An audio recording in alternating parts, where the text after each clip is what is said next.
Hello and welcome to Thought for July the 16th. Our readings are taken from 1 Samuel chapter 31, Jeremiah chapter 6 and Matthew chapter 17. And our thought is greatly distressed. Jesus constantly says things to his disciples which challenge their attitudes and expectations. Can we learn lessons ourselves from this? In today's 17th chapter of Matthew, we see how they were greatly distressed, as recorded in verse 23, after Jesus said to them, "The Son of Man is about to be delivered into the hands of men, and they will kill him, and he will be raised on the third day." Not long before, as we read yesterday, Jesus had rebuked Peter when Peter had said to him, "This shall never happen to you." Chapter 16, verse 22. The message of his impending death was now starting to sink in. Their minds are unsuccessful in putting this into focus with his words about the glory that would follow, sitting on 12 thrones, as we will read in chapter 19, verse 28. We read today of the three that witnessed his transfiguration. They fell on their faces and were terrified, verse 6, when they heard the voice of God speaking from a bright cloud, saying, "This is my beloved Son, in whom I am well pleased," verse 5.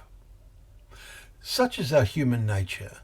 We have great difficulty in coping with events outside the realm of past experience. What if there is a warning of such events?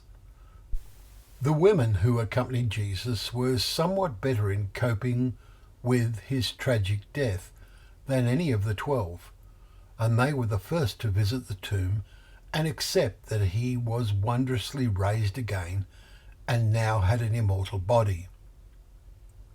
Our thoughts now go to what is to confront us in coming years, maybe even in coming months.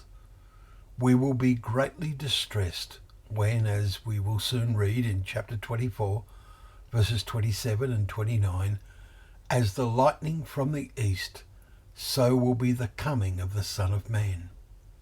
The sun will be darkened, and the moon will not give its light, and the stars will fall. Some prefer to give a spiritual interpretation to this, but Jesus is literally returning.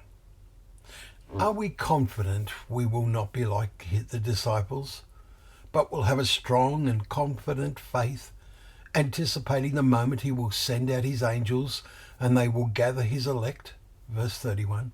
And that will be literal. We talk and study a lot about the glories that follow his return, and the disciples rejoiced in the promise of Jesus about their future. But that did not help them to cope with the tragedy that came first. May our constant prayer be, "Lord, increase our faith," as the disciples requested of him, and deserve the same commendation Paul gave to the Thessalonians in his second letter to them. "We ought always to give thanks to God for you, brothers and sisters, as is right, because your faith is growing abundantly." Thank you once again for joining us for Thought for the Day, where together we can open up the pages of God's Word, remembering that it is a lamp to our feet and a light to our path.